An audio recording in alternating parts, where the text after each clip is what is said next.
Watching Kyle's unboxing videos again? Yeah, he always finds the coolest...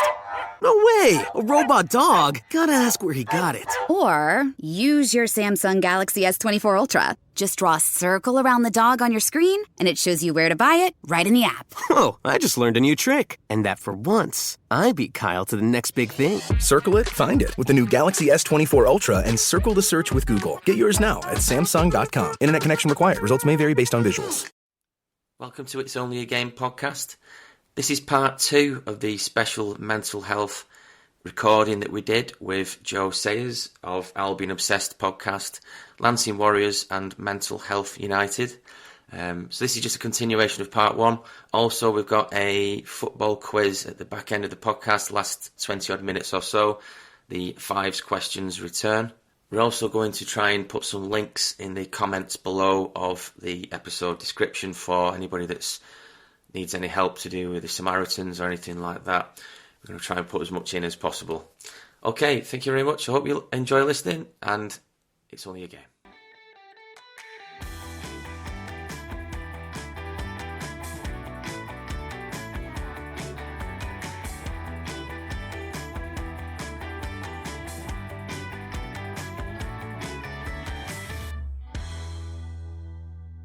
I've noticed on the town I live in, there's like a notice board for that. So, for instance, it could be Bury notice board or Rochdale notice board, and there's all kinds of different things that people post and things like that. I saw something about if people are struggling of a certain age and things like that. This was a few weeks ago, but I couldn't actually remember what they were called. But I do remember what they were doing, and I remember that they were meeting up in a park. This is like blokes of different ages, and they were just having like coffee and biscuits and pizza and things like that. So I've just put the words talk pizza as a search in my Facebook, and I've just found it. But that's just in terms of it stuck out with me that they were all having pizza, just sort of sitting down basically and talking through the different coping mechanisms and just communicating, and if anyone's struggling and things like that. So I've managed to find them. So that this one's Talk Ourselves Well, which is from my town. It's interesting that that's all they're doing, really, is meeting and talking, but it's quite detailed posts, really, about how they're all feeling and where they can all meet. So they're all going on a walk next week and things like that, and I thought, blimey, that's quite interesting. There's different things. Obviously, we were talking about how toxic social media can be and things like that, but I've just managed to find something quite good, which I found the other week. But I'm sure there'll be something like that in all different towns, obviously, where Jimmy and Dec are, and Matt's in a different town, obviously. But hopefully there's something for everybody, that are doing something that can help everybody with just meeting up, really. And it doesn't need to be a lot, does it, really? When you think about it, you can all go for a walk and you can all sit down, or it can be as simple as that, can't it, sometimes?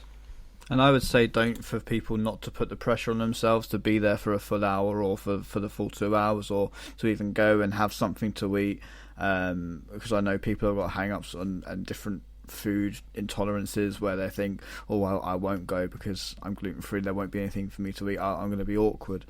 It's just to go along, show your face, and make it known that you want to be a part of it, because that shows more than if you were to just be there and sit there for an hour awkwardly. It's just go for as long as you're comfortable, and don't be ashamed to be there, because everyone's there for the same reason. So in terms of things on the Wirral as well, I'll try and signpost a few of those on our Twitter account over the next couple of days. There's a colleague of mine, I won't name him, but he's been on the news quite a lot over the last kind of 18 months, again coming from COVID. Started lots of different challenges, one to kind of keep his own mind ticking over, and two obviously to start to reach out and help and support some other people. And he actually embarked on a challenge towards the back end of COVID. So for a full year, 365 days, he ran 365 10Ks. So every day for a year, and in and amongst that as well, a couple of marathons, and obviously during lockdown, so he was doing things like he ran a 10K in his house, so he actually got COVID himself, but again continued to do what he was doing, and he did one where he was doing something like every 500 metres or whatever, he was taking off a shirt and he had another football shirt on underneath, and he did ones where he was walking backwards on treadmills and completing 10Ks barefoot and all kinds of different things.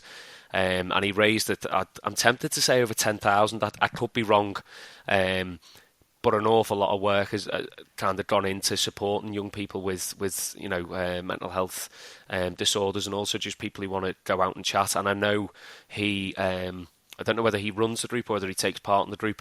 They quite often meet along a point of the Wirral Way, and they'll walk a stretcher out, and it is literally, as you're saying there, Joe, and likewise Greg, people just turning up and just talking and listening, and it costs nothing apart from people's time. So I'll make sure that I get those details from, as I say, from one of my friends, and we'll get those out over the next couple of days as well. All I can really say is to anyone listening is obviously, first off, we will link certain mental health charities in the description of the podcast when it goes out. But also, just whether you're struggling or whether you're not, is to look up things in your local area, wherever you are listening to this right now, wherever you're from. Look up. There will be something in your area. Whether not everyone's going to be from Wirral, from the Greater Manchester area, from Brighton area. People listen to this from seemingly, well, Greg knows the stats more than I do. From around the place, and wherever you are, we just implore you, encourage you to just search, Google search, just Facebook search, whatever there is that and find what works for you. Because at the end of the day, there's no one right answer to helping getting your mind right. There's so many different ways of doing it, whatever it may be. People claim they have the answer. People write entire books claiming they've got the answer, and that's not to discredit people that do that. Health and well-being texts, they can work, and there's, that's not to suggest that there's any sort of anything wrong with what they do, but it's up, and it's hard to really say. It is up to each individual to find what works for them, and that can be challenging, because obviously when you're in that place, the idea of you then having the responsibility to drag yourself out of it is an extra stress, an extra pressure, an extra anxiety, and you think, well, that just perpetuates, well, I'm in this state, and oh my God, I've got to be the one to get myself out of it. Well, I can't do that. I need someone else to get me out of it. But sometimes no one's going to come to you with the perfect solution for whatever it is you feel need, and that can sound tough. That can sound like I'm talking kind of real hard to people, but I think look what's out there, find what works for you, and it does get better, when you find that thing that does really set you alive and get you meeting people is the most important thing. We're social creatures by habit, and I think that's the most important thing sometimes, is just getting out and meeting new people that are like-minded, and the world's a much better place when you're just in that kind of zone with people. Yeah, definitely. And to share just a quick experience that I've had of pushing yourself outside of that comfort zone, because when you are in a bad place, the first thing to do is to curl up and get yourself into a comfort zone, and just to sort of spiral within that comfort zone, because you think, well, I'm not getting any worse, I don't think I'm going to get better, so I might as well stay here because I know sort of where my mind's at here. In 2019, I was probably in the worst headspace that I'd ever been in, and I was just spiraling, panic attack after panic attack, and it took for my auntie to see one of my panic attacks, and she said, look, I'm going to get you help, and I was like, I don't want it, and she said, no, we're going to look and we're going to find you a counsellor, and you're going to get some counselling. And I was like, okay, not really sure what it would do for me. I was thinking, I don't really believe in that. Like, what are they going to do, or what are they going to say that's going to help me? Because I've done everything to try and help myself. What more is there? I went for 10 sessions, and it was probably the best thing I ever done, because she taught me to come out of my comfort zone and to challenge things, and to, when you've got anxiety, you tend to grip onto it and you don't let it go. It's just notice that you're feeling that certain way, and that feeling should pass. It always does pass, and there are better days ahead. What I got from that counselling was, right, I'm going to go to work, and in my lunch break, I'm going to sit there, and I'm going to do the most crazy thing I've ever done. And I booked 3 days to Barcelona all by myself. I'd never travelled as far as Brighton by myself. I just thought, sod it. I'm going to go because this is one place I've always wanted to go. And why not? What's the worst that could happen? And then a week later they had the riots. And I was like, uh-oh. But I went anyway. I thought to myself, I've gone this far. Let's go and see what happens. And I had the best time of my life. And I learned more about myself in those 3 days than I'd ever have. Because I only had myself. And that's something that taught me to believe in myself. And you say, yeah, it is only yourself that can get you out of it, because you have to accept that you've got a problem.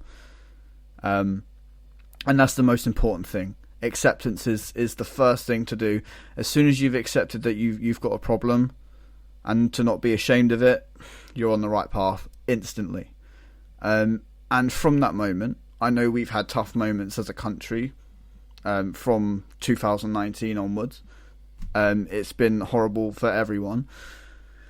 But I've probably made more progress in my life over these last 2.5 years than I ever thought I would, because me, midway through 2019, to think if I was here today, I would have laughed at you. I'd have said, no way would I have a wife, no way would I have a child, no way would I don't get me wrong, I still have my issues, I still have my struggles, but to look back on that version of Joe and to think the moment that got me here was the moment that I said, I've got a problem, that gives me power that if I do have issues later down the line, like I have done, then I can get myself through it. And it gives you so much strength to know and to believe in yourself. So yeah, I urge people just to notice that they need help, because I guarantee it will get better.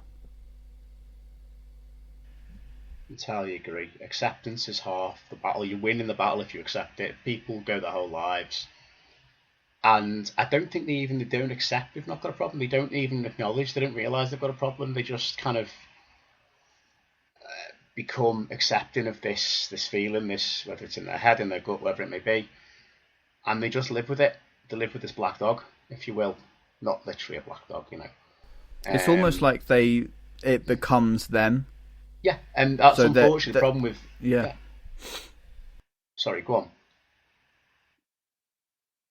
No, that's the problem with things like anxiety and depression, is if you let it take a hold of you, it does become you. And I'm not ashamed to admit there are times, and Matt, you'll know, and guys, you'll know, it has become me on occasions, in particularly difficult and dark moments, you know, over the past, how many, 20 years, 10 years, whatever it may be.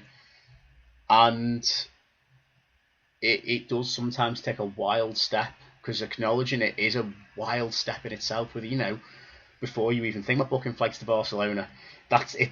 To me, the big step there is not the booking the flight, it's the acknowledging you've got an issue in the first place. The Barcelona thing sounds amazing, to be fair, like I'd love to go again. But, you know, quality. But I think the Barcelona thing for me was more of not what I experienced and not what I had in Barcelona, but the Barcelona trip was like a metaphor for my life, really. Absolutely.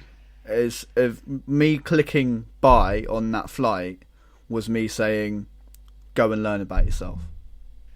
Yeah, it's like a manifestation of what you've been feeling there, and so it represents not an escapism, I think that's the wrong term to use, but at the same time it's an avenue to explore that.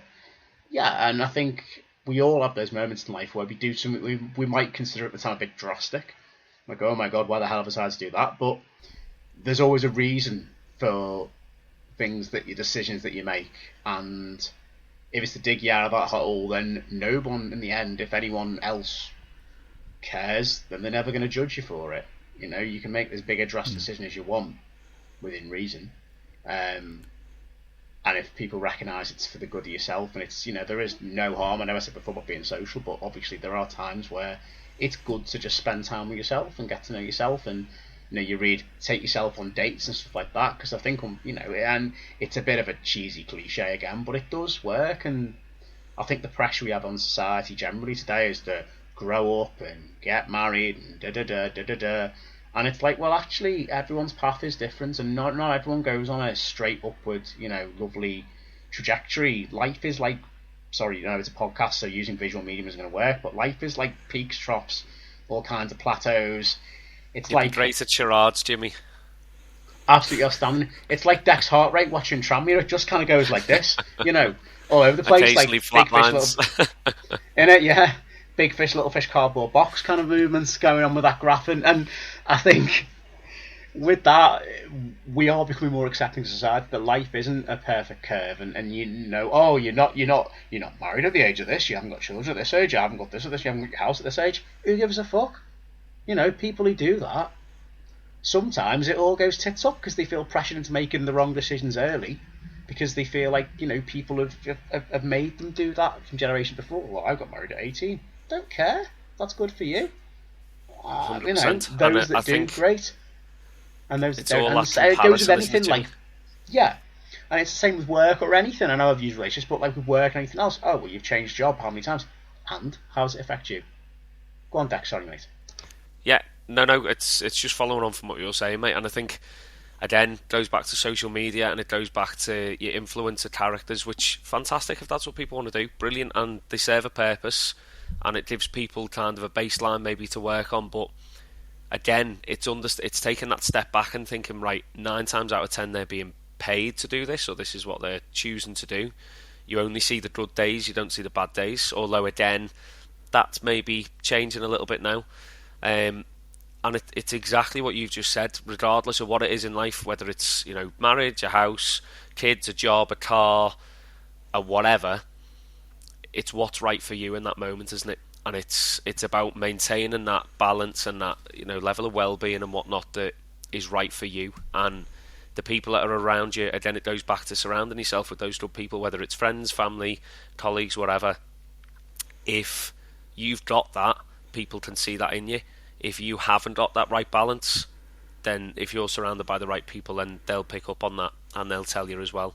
And it's using other people, because sometimes, like we said, certain things can take over you and can make it very difficult for you to see the wood through the trees. Is that the right term? I think it is. And it's about having those other people to kind of rain check for you. I know myself, I sometimes need that. People will tell me, right, are you alright? And it'll take 3 or 4 people to ask me, am I alright, for me to think, am I alright? And then you fall into that whole spiral of, am I okay? But it does sometimes take that, doesn't it? And like you said, it's all about that, you know, you go back to all that self-care, blah, blah, blah. But actually there is something in that. And, you know, about taking yourself away from all the pressures that life brings and whatnot, and thinking, right, you know what, this weekend I'm going to go and do this, or I'm going to go and do that. And it doesn't have to be something where you blow a load of money. It could be sitting there on your arse watching films all day, or doing whatever, or, you know, wasting your Saturday going and watching football, or sitting and watching listening to music, or doing whatever puts a smile on your face. And if other people don't like it, then they're not the people to have around you, basically. Joe, you had your hand up there, I think, mate. Yeah, no, I just wanted to really quickly share, I guess, a lighter note of my trip to Barcelona, but a slightly more ironic spin on a really dark moment for me. When I look back at it now, I sort of laugh. So, when I was having my really bad moment, one of my worst intrusive thoughts was that I wasn't going to be here anymore one day, and that would just play and play and play. Trigger warning if anyone gets that panic attack, because I know how awful that can be. So my heart goes out to you if you do get that. But for me, like, when I turned up to the hotel, things that triggered me were stuff like morgues, cemeteries, blah blah blah blah blah. Got to my hotel. It's right next to a cemetery, isn't it? That wasn't fun. And as I open my curtain, it looks right out to it. So I guess, like, when I look back on it now, there's like a more ironic take on. But what a place to have a hotel, by the way. It's not fun. That's where you get. I was going to say, who put the hotel there? I know, and I was thinking that's my main trigger, and I'm looking out at it every time I wake up. Like, perfect, thank you. Well, That should be on like line 1 of the description. Oh yeah, sorry, but before you put this, just look out to a cemetery. Anyway, yeah, it's got nice rooms. Yeah, sea view and all that. It's a bit like the house in The Simpsons built on an Indian burial ground. It's like you'd have thought they'd known. But yeah, that's where you get booking a hotel in the dead centre of Barcelona, isn't it? Very good. Very good. But yeah, I just want, because I guess the point of that story was, even in the darkest moments of your life, there is always a funnier or more ironic spin on it that you can take. Absolutely. 100%. I had something similar, nothing to do with a morgue or anything like that. I had a trip to Barca with a few mates. I'd just finished a relationship. I was in a bit of a bad state with things and whatnot, and I went over there. This was maybe a month, 6 weeks afterwards. It was all planned that we'd doing that anyway. Just so happened that it kind of fell into place with a couple of other things. So anyway, literally getting off or out of the taxi, the transport from the airport, walking along towards the hotel, and we're walking through one of like the main squares. So I'm dawdling around, being a bit of a tourist, taking a couple of pictures and all that, and the lads that I've been with have been before, so they're just trying to head down and get into the hotel. So we're separated by about 100 yards or so, but I can see them in a distance. Now these had obviously spotted this group of girls and had given them a wide berth. So they're stopped at the other end of the square, looking back, and it was a hen do. So one of them comes over to me, dope that I am, with a clipboard, and asked me for my number. So I'm thinking, bloody hell, I've done all right here. Do you know what I mean? Like, just been through a bit still got it. Still got it. There's life in the old dog and all that. So I'm thinking, flipping, I've done all right here. So of course, all the lads up at the top end are laughing, thinking that they're asking whatever questions. She's asked me for my number. I'm thinking, gee, yeah, she's done all right here. So anyway, as I walk off, I'm going back up to this group of lads thinking, yeah, done all right here. Saying to them all, yeah, she just took my number and that.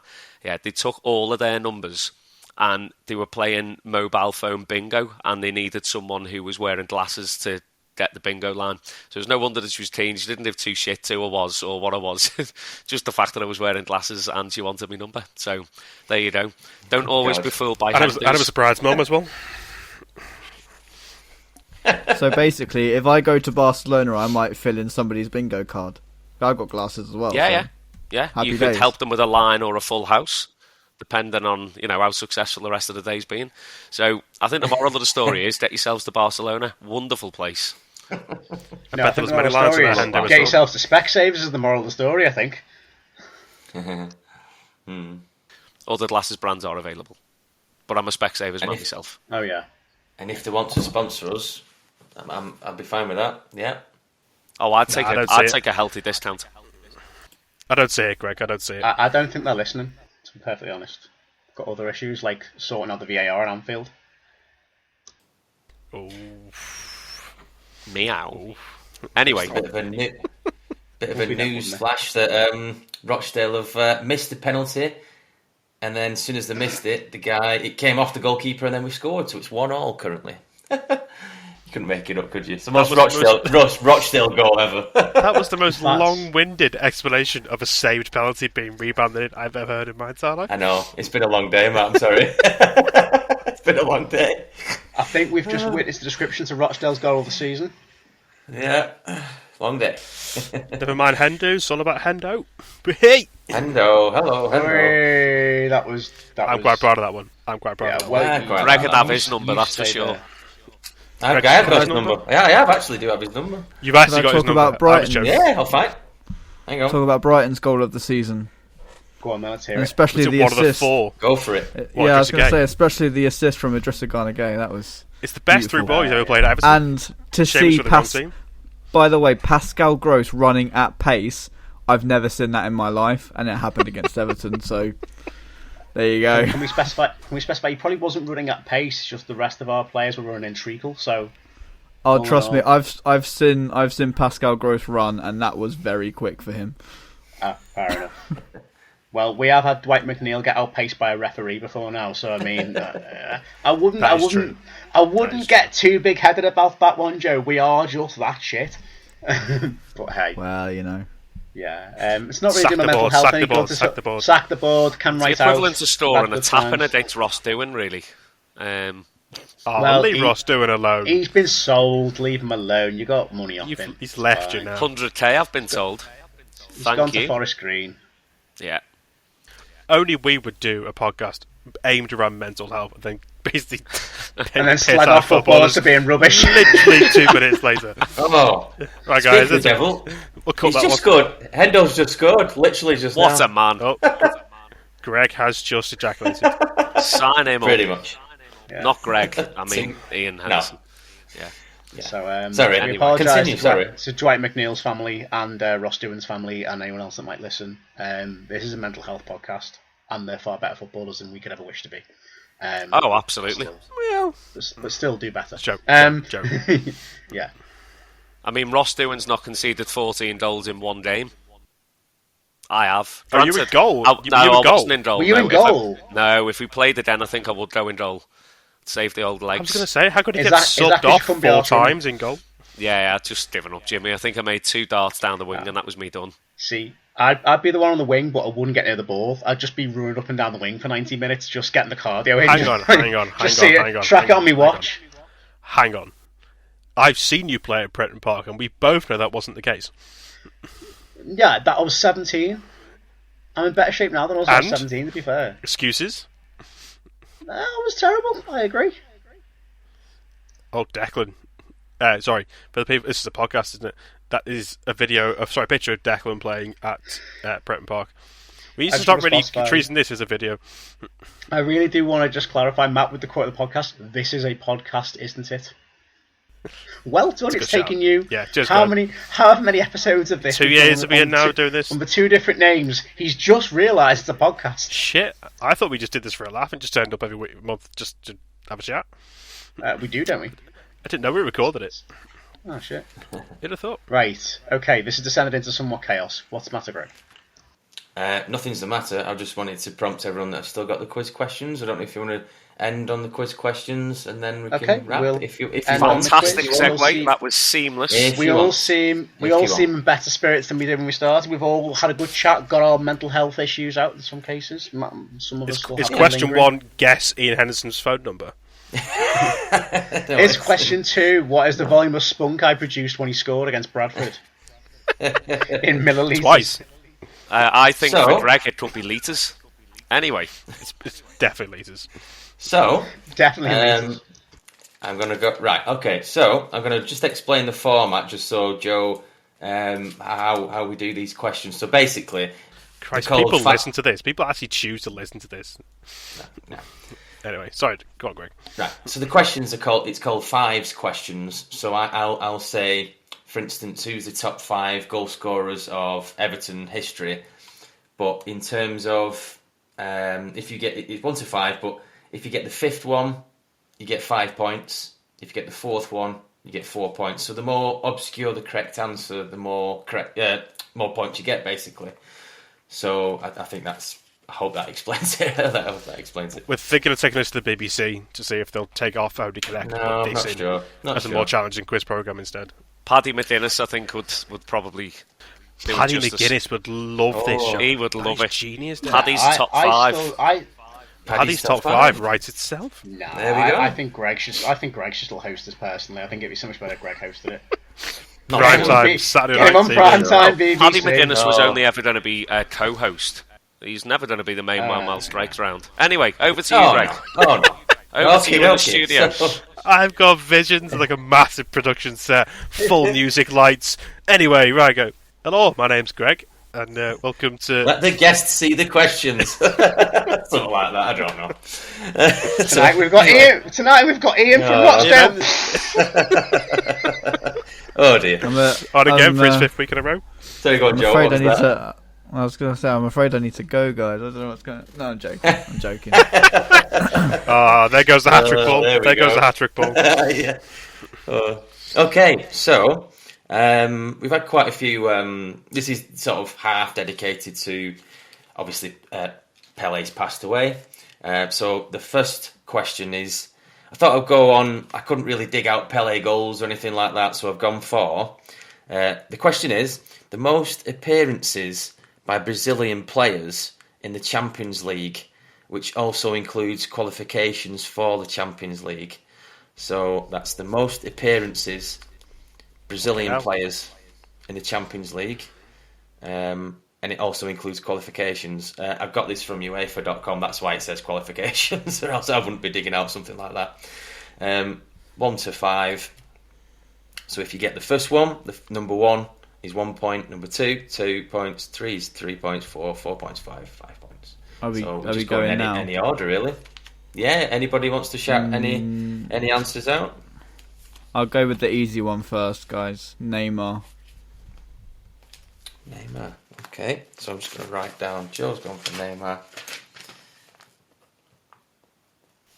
I'll go Roberto Carlos. Oh, you bellend. That's my guess. Deck is going for Carlos. Okay. Do you want to buy Carlos off me, Matt, for a £5? I'll give you a bottle of Prime instead. Is that easier? That's worth more than a £5. Jimmy and Matt. Off topic. I really want to find a bottle of Prime somewhere and just pour it out on the street. Yeah, and then stamp on the bottle. Yeah. Just to go, hey. Squad Jim, I'm still thinking of Brazilian footballers. Oh, right. Well, I've got one that probably will be an answer, but I think that'll be too obvious. I'm going to go with, and you're probably going to... You trust me to go for the obscure one. I'm going to go for... Now, when I say this, I'm going to clarify which one I mean. Juninho Pernambucano. As in, not the Middlesbrough one, the Leon one. The free kick taker. Right. Clue. I got to say. You have to explain that. Yeah, Leon won the Champions League, won the French League 7 years in a row. I know you mean. Okay, so we just need Matt for an answer. I'm going to go... I don't know why I'm going to go for this name. I'm going to go Thiago Silva. Oof, brilliant. Let me just write that down. I've no idea why. Silva. Right, okay, so I've got the answers. So, most appearances, Brazilian player in the Champions League, including qualifications. Number 1, for 1 point, is Roberto Carlos. I can't remember. Is that you, Declan? You've got 1 point there. Yeah, I got a point. I was surprised by a few of the names on this. Number 2, Fernandinho. Oh, shit, yeah, he's Shakhtar Donetsk. Shakhtar Man City.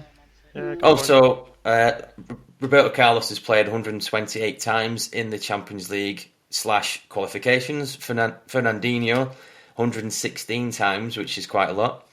Number 3, Dani Alves. Oh, I forgot about Dani Alves. Fucking Dani Alves.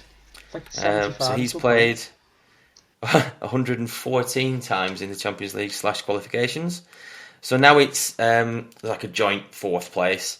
Marcelo, 102. I'm sensing we haven't done too well on this quiz. Hang already. on, we do a football podcast. How shit are we? Apart from Yeah, that, bad, we've got aren't the we? most obvious one. Hang on, I'm not finished, sorry. So joint 4th, Thiago Silva. Get in, you bellends! Yes, I knew it came from somewhere. Matt's got 4 points. And Up yours, Declan. 5th is Maxwell. Is that an offer? Oh, PSG, Maxwell. AC Milan centre half. Maxwell. Have a silver hammer. 97 appearances. Nice. So I think Matt wins there on that particular. I think you'll find I do, Greg. I think you'll find I do. So, Matt knows his Brazilians. I certainly do know I'm Brazilian. Every week, Friday night. Superb. Okay, so the next one, I've got 2 more questions, and then we can wrap up. So the next one is trivia question. Oh, have you got a trivia question, Jim? I've got. Yeah, we'll do it at the end. It's fine. All right. Read our Okay. chat? There's a lot going on. There's a I lot don't know going how. on in there. You're the one who posted it. Never mind us. Yeah, fair play. So, this is a Serie A question. So, if you were to amalgamate all the Serie A seasons into one, so it's basically Serie A all-time league table. Who would be first, second, third, and fourth teams wise? So obviously it could be you're just thinking Italian teams for this. So if it's the all-time Serie A league table, who would be first place, second, third, fourth, and fifth? So just to clarify, the idea is to get the fifth place team here, to get the most points. For more points, yeah. Yes. Yeah. Okay. That's how Deck won the last round. Sorry, Matt. Whoa. Gotta say, I think the winning streak might be over. Right.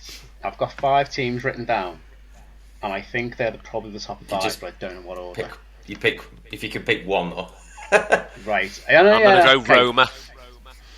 Right. Okay. Straight in Roma. there. Yeah. I'm going to go straight in with Lazio then. Napoli. Hang on, Joe. I'm going to say Joe. Napoli. Napoli. Yeah. I didn't take yours, Jimmy, don't worry. No, it's cool. It's alright, I'd have let you have it. No, to be fair, Napoli went on my list, they were 6th. But yeah, probably could be right. I'm going to go Lazio. Jimmy's saying Lazio. The question here is, do I go safe or do I go balls to the wall? Balls to the wall, fuck it. I'm going to go Fiorentina. Maybe. Although they did dip out I for a just while, need didn't to they? have a look at. I've got the 5, but I think one of you's. I think you've got 6 and 7 as well. Hang on, somebody's got 6 and 7 because I took a screenshot. Okay, so Serie A all-time league table. Number 1 for 1 point, Juventus. 2 points is Inter Milan.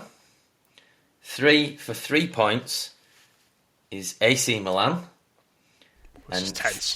4 for 4 points is Roma. Is that you, Matt? Roma? No, it was Deck. Oh, Deck's got Roma. And number 5 is Fiorentina. Get in! I have shit-housed my way to 2 wins out of 3. Fuck off, Lazio. And the moral of the Off the story Batistuta. is go balls to the wall. Go balls to the wall. Always go balls to the wall. There you go, Ironically, listeners. Balls to the wall. 6 and 7. Joe's got 6, which is Napoli. And is it Lazio you had, Jim? Yeah. That's 7. That's fine, Greg. But if it was top 7s, I'd get the most points, but it's not. I know. But the game is called 5s, isn't it, Greg? game's called Doesn't fives. matter. That's Game- the it's Europa called Conference 5s. League. That's good. That's, trips to, game's trips called to 5s. Austria, Vienna in the group stage there. So. So it's looking like Matt's won that one as well. It's alright, guys. I'll let you have the last one. 2 wrong answers. Okay. Absolutely crap. So I've got one more, and then we'll hand it over to Jimmy, by the way, I'm Jim. going to dine out on this for at least a week, just so you know. And I see you this weekend as well. So You're we're going not to walking this weekend, I know. I'm going to walk in with a Fiorentina t-shirt on and go, so? You actually will have bought one just for that as well, just to walk in with it, and literally then just take it back. To Sports Direct this weekend. the Sports Direct. We go. No, Okay, the final question I have is the top 5 England goalkeepers with the most clean sheets in history of the England team, obviously. Was this in internationals or in... Internationals playing for England, No, all yeah. competitions. Christ. Top 5 England goalkeepers with the most clean sheets. Jordan Pickford. Oof, okay, Joe's going Pickford.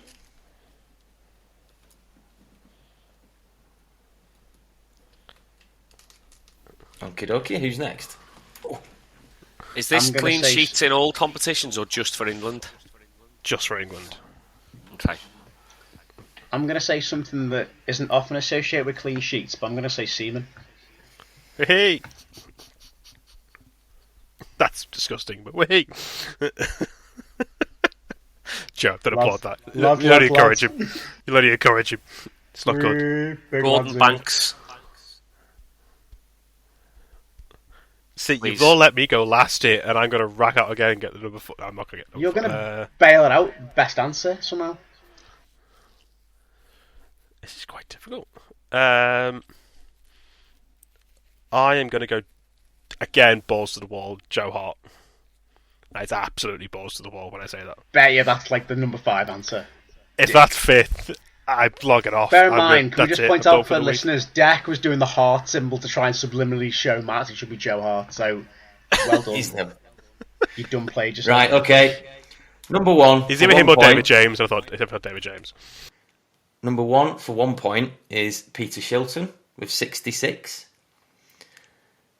Number two with 2 points is Joe Hart. Oh, second? As if. So, 3 for 3 points is David Seaman. I got some points. 4 for 4 points is Gordon Banks, who's got Banksy's at Deck. And 5 for 5 points is Ray Clements. Oh, shit, Ray Clements. Pickford was 8th, so that's pretty close up there. Paul Robinson on the list now. Shocker. I think he's 50th. Excellent. I had David 50th. I was going to go David James. I'm glad I did He'd not. be like 290th. I thought of Ray Clements as we were writing. I thought, I don't think he had that many games for England. Oh. Well, I think of Ray Clements because of our stepdad, who mentions Ray Clements quite a lot. And I don't know why it didn't come into my head. So who won that round? Was that Deck? Deck's got 4 points. That. Superb. It wasn't me, Matt's won it. Of course. Matt's won 2 rounds and Deck has won 1. I think you've smashed it. Guys. Well done. Not that I'm big. Okay, over to Jim, and then I think we're going to wrap up shortly, I think. Little bit of a trivia question. This is going to make you groan a bit. Should all be it's the kind of trivia question I love. Yeah, well, yeah. God. I'm going to name some names. It's going to make you groan. No. We've already spoken about Seaman. Let's not go there any further.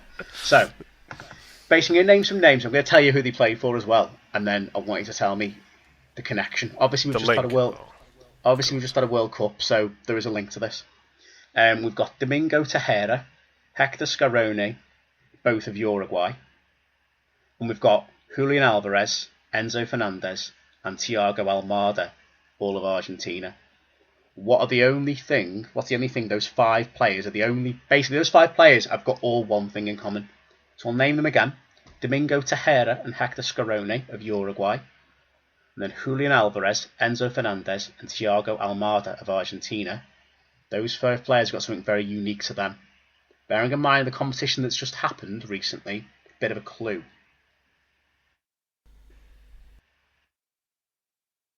I'm going to have to edit out all that silence. No, leave it in. That's absolutely apt. It's absolutely apt. I guess they all made their World Cup debuts. It's to do with the World Can I tag on to that? Cup. Go on. Did they all make their international debuts at a World Cup? No. Have they made their international debuts in the year of winning a World Cup? No, it's not to do with debuts. Oh. Okay. But it might be to do with winning a World Cup, though, possibly. Ooh, Joe's got some. They're all footballers. Well done. Smashed it. They are, but they're not unique. Right. Fair dues, pal. Okay, if I was to give you a clue... No. If I was to give you a clue, would you like a clue? Well, I'm going to guess it relates to 1934. Did Uruguay win it? And then 2022. Okay, Uruguay... Okay, here's a bit of a clue that might help you. Uruguay won it in 1930, but they weren't 1950. But these 2 players won it in 1930.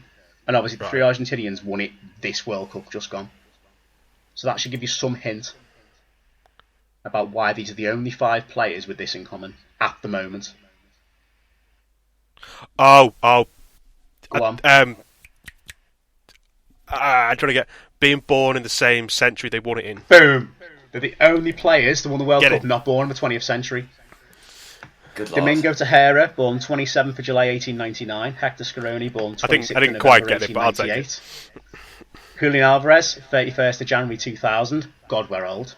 Enzo Fernandez, 17th of January 2001. And Thiago Almada, the 20th of April 2001. I feel sick. He's won a World Cup and he was born the year Liverpool won the Cup treble. That's disgusting. And they've all won a World Cup. But obviously that will change in 2026 because obviously, But they're the only 5 players at the moment who have won the World Cup not born in the 20th century. There you go. Good lord. See, it's so obvious now, isn't that it? one. My initial thought was, do they all have the same number of letters in the name? So I was trying to spell things out in my head, and I gave up after the second one. Yeah, so, he's tried to write them down. My brain is absolutely frazzled. So Jack, you're using that on the kids tomorrow? Oh, absolutely. Yeah. That'll keep them quiet for the first hour. Those 5-6-year-olds say, "What's a Domingo Tejera?" I've got a cracking game called 100, who's and no one's beat me yet. Oh. What is it, count to 100? Is that for the next episode, Deck? We could do a whole eepisode on that, lads. Yeah. Okay. I'd love to hear the game. Yeah, maybe when we finish this, you can stay online and try and beat me. There you go. Is that a euphemism? No. Let's not go there, Jim. No. Sorry. No. Couldn't resist. So yeah. We're ready for... I think we're ready for bed. I am knackered. Yeah. It's 9:30, Deal. It is. Shouldn't have been half an hour ago. I know, yeah, definitely. Right then. Well, Rostel's still winning, Greg. Yes, just about. What minute we're in? We're in the 90th minute. We're winning 2-1 away from home, and we're second bottom. It's got 2-2 written all over it. It really has. It really has. It's awful sometimes, isn't it? Rochdale, staying up. Oh. Anyway, we would really like to thank Joe for coming on tonight, not least because it descended into absolute bedlam as it always does at the end of this podcast, but also thank you for sharing a lot of... I appreciate how difficult it must be, to speak up about these things, certainly when you've never met us in person. Hopefully that will change in the coming weeks and months. But thank you very much for coming on and sharing your experiences and discussing mental health. And thanks to all of you, of course. Greg, Dak, Matt, I know obviously podcast regulars, but it's different to talk about this rather than just have banter about the football all the time, and it is important that we do address, especially as January is such a challenging time of year for people. It can be anyway. Quite a difficult and dark month. So thank you all for contributing, and thank you of course for listening. And of course, if you do ever feel the need to speak up, our DMs are always open to share. Obviously is where we will, if you've been sort of had the affected by any issues in this podcast, there are of course mental health charities that we will link in the description of course as well, that you can be in touch with should you wish. All I'm going to say there is stay safe, keep yourself active, and just remember, mental health's important. Football, it's only a game. Bye, everyone. That was somewhat professional, Jimmy. That was well frightening, done. yeah. What the hell's this? That was very professional. Thanks for listening, everybody. Thank you. Good night, all. Take it easy. Bye now. Sports Social Podcast Network.